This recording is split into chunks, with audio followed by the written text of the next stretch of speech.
একদম অন্য ধরনের তো সিরিয়াল আসছে, তোমার ক্যারেক্টার সম্বন্ধে আগে শুনবো তারপরে।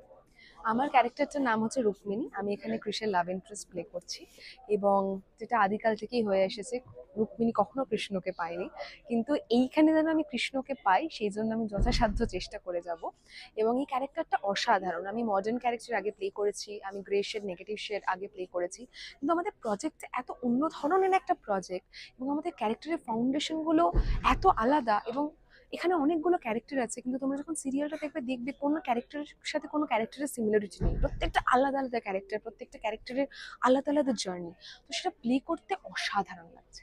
প্রত্যেকটা সিরিয়ালেই যেমন একজন হিরো তার দুটো হিরোইন যেমন থাকে, তো সেখান থেকে এই জায়গায় দাঁড়িয়ে হুম। তোমার চরিত্র কতটা সেখান থেকে আলাদা, মানে দর্শক কেন দেখবে?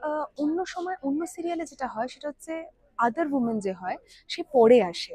এখানে কিন্তু আমি প্রথম থেকেই আছি। Technically Binu is other women, পরে ও যখন আসবে তখন আমাকে আদার উমেন হয়ে যেতে হয়।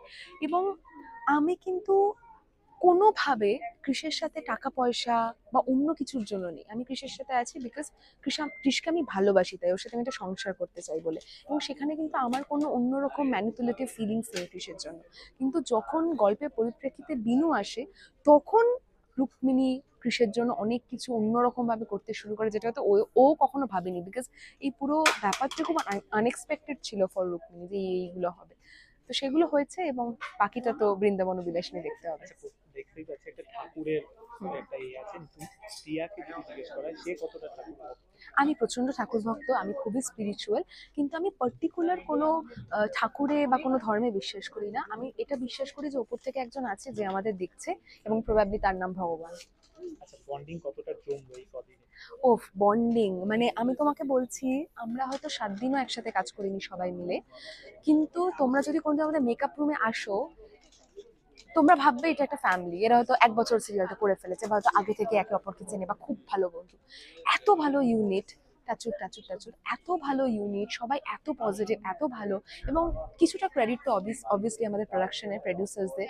তারা আমাদের এত সুন্দর করে রেখেছেন, তাই জন্য হয়তো আমরা এত সুন্দর করে ভালো করে থাকতে পারছি, এত মজা করে থাকতে পারছি। আচ্ছা, কাজ যখন শেষ হয়ে যায়, আমরা অনেকের সঙ্গে যোগাযোগ থাকে না, দিয়া কি সেই ব্যাপারটা আছে যে যোগাযোগ থাকে? আমি না অ্যাকচুয়ালি খুব কম মানুষে বিশ্বাস করি। আমার লাইফে বেশি মানুষ নেই। তুমি আমাকে যেখানেই যাবে দেখবে একটা গ্রুপ অফ পিপলের সাথেই আছি, এবং সেটা আমি কাউকে দোষ দেবো না। আমি অ্যাকচুয়ালি খুব একটা কন্ট্যাক্ট ওভাবে রাখতে পারি না, কারণ আমি ওই ফোনে কথা বলা বা হোয়াটসঅ্যাপে বিশ্বাস করি না। আমার সামনাসামনি কথা বলতে ভালো লাগে, যেটা আজকালকার দিনে খুব রেয়ার। কিন্তু অবভিয়াসলি আমার কয়েকজনই বন্ধু আছে ইন্ডাস্ট্রি থেকে, যাদের সাথে আমি যোগাযোগ রাখি, যাদের সাথে আমি দেখা করি, কথা বলি, কিন্তু সেটা একদমই হাতে গোনা। সেই যে দোষ ব্যাপারটা বলবে, দিয়া কি বিশ্বাস করে যে কোনো সময় কি একতরফা দোষ হয় না দুতরফাই দোষ হয়? ঠিক ডেফিনেটলি, সেক্ষেত্রে ডেফিনেটলি দুতরফা দোষ হয়। আমার সবসময় মনে হয় যে এক হাতে কখনো তালি বাজে না। তো অন্য একটা মানুষ যদি আরেকজন মানুষকে অ্যালাউই না করে, আরেকজন মানুষ কখনোই দুটো মানুষের মাঝখানে আসতে পারে না।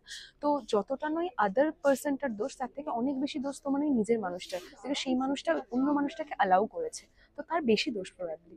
সামনেই পুজো আসছে, কি প্ল্যানিং রয়েছে? কোনো প্ল্যানিং নেই। আমি কোনোবারে পুজোয় কোনো প্ল্যান করি না, বিকজ আমার মনে হয় কোনো প্ল্যান এক্সিকিউট হয় না। তো আপাতত তো আমি শুটিং নিয়ে খুব এক্সাইটেড। শুটিং যবে আমাদের ছুটি পড়বে পুজোর জন্য, তখন আমি কিছু একটা প্ল্যান পুজোয় করে কি নেবো। কলকাতাতেই থাকবে? হ্যাঁ, পুজোয় আমি আগে ঘুরতে যেতাম, কিন্তু এই বছরটা কলকাতাতেই আছি। কারণ এই বছর কলকাতার বন্ধুদের সাথে অনেক প্ল্যান আছে, প্লাস আমার ফ্যামিলিও চাইছিল আমি কলকাতাতেই থাকি। তো এই বছরটা কলকাতায়। লাস্টে দর্শকদের কি বলবে? দর্শকদের এটাই বলবো যে যত বছর আমি কাজ করেছি, প্রত্যেকটা প্রজেক্টে প্রত্যেকটা জায়গায় আপনারা ভালোবাসা দিয়ে ভরিয়ে দিয়েছেন। আপনাদের যা যা মনে হচ্ছে সেটা আমাকে পার্সোনালি জানিয়েছেন। বৃন্দাবন ও বিলাসিনী আসছে 31শে আগস্ট থেকে সন্ধ্যে 7:30টায় সান বাংলায়। একই রকম ভাবে ভালোবাসা দেখবেন, শুধু আমাদের না, আমাদের সবাইকে, এই প্রজেক্টটাকে, যাতে প্রজেক্টটা অনেক দিন চলে। Thank you. Thank you.